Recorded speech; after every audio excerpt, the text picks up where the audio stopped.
Hello दोस्तों, नमस्कार। स्वागत है आप सभी के एजुकेशन मंत्रा में। दोस्तों, बात करेंगे 69,000 शिक्षक भर्ती अपडेट्स के बारे में। स्पेशली बात होगी 69,000 शिक्षक भर्ती पेंडिंग अभ्यर्थियों की जो सूची है वो जारी हो चुकी है। 22,000 सीटों पर अब फैसला होना है। क्या कुछ होगी अपडेट, इसके बारे में हम चर्चा करेंगे। तो चलिए दोस्तों, यहाँ पर हम वीडियो सेशन स्टार्ट करें इससे पहले जो स्पेशली वनडे एग्जाम की प्रिपरेशन कर रहे हैं उन अभ्यर्थियों के लिए महत्वपूर्ण सूचना है। दोस्तों, India's largest learning platform Unacademy लाया है जनरल नॉलेज टेस्ट सीरीज। ये स्टार्ट हो गई है 23 नवंबर 2020 से। एवरी मंडे को कंडक्ट होती है 11 AM टू 12 PM के बीच। इसकी खास बात अगर हम देखें तो सेम डे एनालिसिस भी आपको मिलती है ऋषिकेश सर के द्वारा 2 बजे से 3 बजे के मध्य। ये जो टेस्ट सीरीज है स्पेशली ये फ्रेम की गई है prominent B school entrance test जैसे जैट, IIFT, CMAT, टिस जैसे एग्जाम है, और साथ ही साथ अन्य कोई भी प्रतियोगी परीक्षा है, वनडे एग्जाम है, उन सब की प्रेपरेशन आप किस लेवल तक कर पाए हैं उसकी प्रोग्रेस आपको चेक करनी है। तो ये टेस्ट सीरीज जनरल अवेयरनेस और जनरल नॉलेज के सेक्शन को कवर करती है और बहुत ही हेल्पफुल बेनिफिशियरी रहने वाली है। आपको ये लिंक फॉलो करना है और एजुकेशन मंत्रा रेफरल कोड का इस्तेमाल करना है। इससे आप जिस टेस्ट सीरीज को क्रैक कर पाएंगे, मतलब इसके लॉक को खोल पाएंगे, तभी आप दे पाएंगे।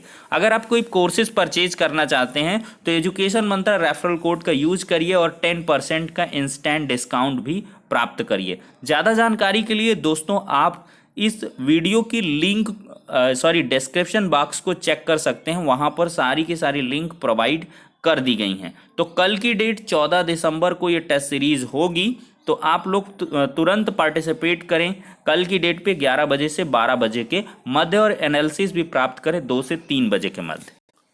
दोस्तों, यहाँ पर 69,000 शिक्षक भर्ती के 2 चरण कंप्लीट हो चुकी हैं। पहले चरण में 31,277 तो दूसरे चरण में 36,590 को नियुक्तियां मिल चुकी हैं। लेकिन यहाँ पर खास बात देखें तो बहुत सारे, अभी सैकड़ों क्या हजारों कैंडिडेट्स हैं जो कि पेंडिंग हैं, प्रतीक्षारत हैं। उनका अभी भी चयन नहीं हो पाया है। सब कुछ होते हुए भी वो सूची में भी थे, सब कुछ था, लेकिन बस उनकी क्या भूल थी, मानवीय त्रुटि थी, और इसकी वजह से सिलेक्शन रुका। यहाँ पर उत्तर प्रदेश बेसिक शिक्षा परिषद द्वारा संचालित प्राथमिक विद्यालयों में 69,000 सहायक पदों के रिक्तियों के सापेक्ष जनपद कुशीनगर हेतु आवंटित पदों में से प्रथम चरण 31,270, द्वितीय चरण 36,590 के पेंडिंग विचाराधीन अभ्यर्थियों की सूची यहाँ पर दी गई है।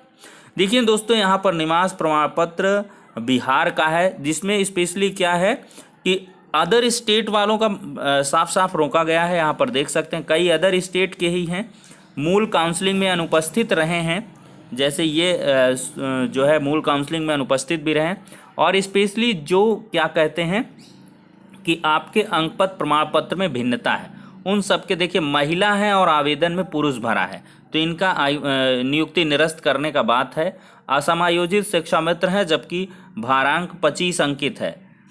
तो कुल मिलाकर ये काउंसलिंग में अनुपस्थित रहे हैं, और यहाँ पर देख सकते हैं प्रशिक्षण मूल अंक पर एकदम 540, मतलब अंकीय विसंगतियाँ हैं। यहाँ पर देख सकते हैं कुल मिलाकर दोस्तों यहाँ पर लंबी लिस्ट है, 39 यहाँ पे कैंडिडेट्स हैं जो कि पेंडिंग रखे गए हैं। अब इन पर शासन स्तर से ही फैसला होना है, तभी कुछ यहाँ पर बात बन पाएगी। तो दोस्तों, ऐसे 30-32 अभ्यर्थी या कह लें 10-15 तो हर जिले में मिल जाएंगे आपको। 10-15 की संख्या में तो 1,000-1,500 ऐसे भी अभ्यर्थी हैं जिनकी अंकीय विसंगतियां हैं, या जो संशोधन आदेश हुआ है उसके बावजूद इनको लाभ नहीं मिला है। तो ऐसे में क्या हुआ है कि कल हाईकोर्ट में एक मामले की सुनवाई थी, और कोर्ट ने विस्तृत ब्यौरा भी मांगा है कि आपने आखिरकार जो त्रुटि संशोधन का मौका दिया, तो उनमें से कितने कैंडिडेट्स को लाभ मिला है और कितने कैंडिडेट ऐसे भी हैं जिनका चयन निरस्त किया गया है, और किन विसंगतियों के चलते उनका चयन निरस्त किया गया है। मुझे आशा ही नहीं पूरी उम्मीद है कि इन अभ्यर्थियों को भी न्याय मिलेगा। मेल फीमेल जैसी कोई मिस्टेक, बहुत बड़ी मिस्टेक नहीं होती है, ये भी मामूली विसंगति है, तो ऐसे में इनको भी नियुक्ति पत्र मिल जाना चाहिए। मैं भी इन अभ्यर्थियों के साथ हूँ, चूंकि हजारों हजार अभ्यर्थी इससे रुके हुए हैं, और कहीं ना कहीं मानसिक पीड़ा जो है वो सर्वोच्च स्तर की है। चूंकि आपका चयन है, सब कुछ है, और आपने छोटा सा फॉर्म भरने में मिस्टेक किया और आपका नियुक्ति निरस्त करने की नौबत आ गई है। यहाँ पर मनीष वर्मा जी का लेटर भी जारी हुआ है। उनके हिसाब से इन अभ्यर्थियों की जो है सूची बनाई जा रही है और साथ ही साथ इस ब्यौरे को जुटाकर शासन स्तर पर पहुंचाया भी जा रहा है। अब दोस्तों यहाँ पर स्पेशली बात करेंगे 68,500 शिक्षक भर्ती की 22,000 बची सीटों के निर्णय के बारे में। दोस्तों यहाँ पर अभ्यर्थी लगातार मांग कर रहे हैं कि इन 22,000 सीटों को 69,000 में जोड़ दिया जाए, क्योंकि देखिए क्वालिफाइंग मार्क्स 60-65 है और कहीं ना कहीं नई जो भर्ती आएगी उसमें भी 60-65 ही रहना है। तो यहाँ पर अगर 22,000 सीटें जुड़ जाती हैं 69,000 में, तो अवश्य ही जो बचे हुए कैंडिडेट्स हैं 1,46,060 कैंडिडेट पास हुए थे 60-65 क्वालिफाइंग मार्क्स पर, तो वो सबके सब इसमें सेलेक्ट हो जाएंगे। तो इसके लिए हमेशा से अभ्यर्थियों के साथ हैं, अगर 22,000 सीटें जुड़ जाती हैं तो बहुत बेहतर रहने वाला है। इस पर भी शासन स्तर पर संज्ञान लिया जाना चाहिए। हालांकि आधिकारिक वार्ता के क्रम में अधिकारी अभी भी कुछ कहने से कतरा रहे हैं। तीसरी चयन सूची के बारे में भी स्पष्ट कोई यहाँ पर दिशा निर्देश प्राप्त नहीं हो रहे हैं, क्योंकि 5 से 7,000 सीटें यहाँ पर स्पेशली अभी भी खाली रह गई हैं। तो दोस्तों ये बात हो जाती है 22,000 अवशेष सीटों तथा थर्ड राउंड काउंसलिंग के बारे में।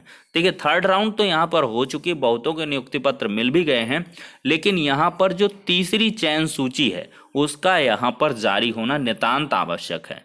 क्योंकि जो तीसरी चयन सूची है दोस्तों, उसमें कम से कम 5,000 तो आप मोटा मोटा मान के चलिए अभ्यर्थियों के लिए खुशियां आएंगी, क्योंकि 5,000 सीटें बहुत होती भाई। यहाँ पर बहुत कम गुणांक के कैंडिडेट भी हैं, वो सेलेक्ट हो जाएंगे। 1133 जो सीटें हैं वो एसटी अभ्यर्थियों की सीटें हैं और एससी अभ्यर्थियों को मिलनी चाहिए। तो ये सीटें भी अगर मिल जाती हैं तो 1133 लगभग एससी कैंडिडेट्स का यहाँ पर बड़ा बेनिफिट देखने के लिए मिल सकता है। हालांकि जो पिछले दिनों सचिव बेसिक शिक्षा प्रयागराज में धरना प्रदर्शन रहा, उस पर स्पष्ट जो है ये आश्वासन दिया गया है कि आपके लिए हम अलग से शासनादेश जारी करके और आपके एसटी के जो सीट हैं उनको कन्वर्ट करके एससी अभ्यर्थियों को दे देंगे। कोर्ट का ऑर्डर भी है और इसका कंप्लाइंस भी होना चाहिए। और यहाँ पर मैं भरोसा दिलाना चाहूँगा एससी अभ्यर्थियों को कि आपको अवश्य न्याय मिलेगा और 1133 सीटें आपकी एक न एक दिन अवश्य आपके नाम होंगी। तो ऐसे में अगर इन सभी सीटों पर लाभ मिल जाता है तो 69,000 फैमिली और भी पूरी तरीके से पूर्ण हो जाएगी। क्योंकि यहाँ पर जब 69,000 भर्ती निकली है तो ये एक भी सीटें बचनी नहीं चाहिए और 69,000 परिवारों को खुशियाँ मिलनी चाहिए या 69,000 अभ्यर्थियों को यहाँ पर नियुक्तियाँ मिलनी चाहिए।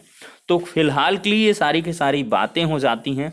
जो अवशेष सीटें हैं या बची हुई सीटें हैं या मामूली जो मिस्टेक है उनके विसंगतियों के कारण जो अभी पेंडिंग जा रही सीटें हैं और 22,000 भी सीटें हैं। तो फिलहाल के लिए इस वीडियो सेशन के माध्यम से दोस्तों इतना ही। अब नेक्स्ट वीडियो में मिलेंगे और साथ ही साथ आप लोग डिस्क्रिप्शन बॉक्स में जो लिंक प्रोवाइड की गई है, देखिए कोई भी अभ्यर्थी है अगर वो चयन से वंचित है तो नई भर्तियों के लिहाज से अपनी प्रेपरेशन करता रहे और अगर गाहे बगाहे उनको जॉब मिल जाती है इन 68,000 में या 69,000 की बची सीटों, तो ये सोने पे सुहागा होगा। अभी 12,000 वाले भी पेंडिंग हैं, बहुत सारे चैनल में सब्सक्राइबर हैं, तो उनका भी मामला विचाराधीन है सुप्रीम कोर्ट में। जैसे ही डेट मिलती है या लगती है उसके बारे में आपको इन्फॉर्मेशन प्रोवाइड कर दी जाएगी। तो फिलहाल के लिए इतना ही, नेक्स्ट वीडियो में मिलते हैं।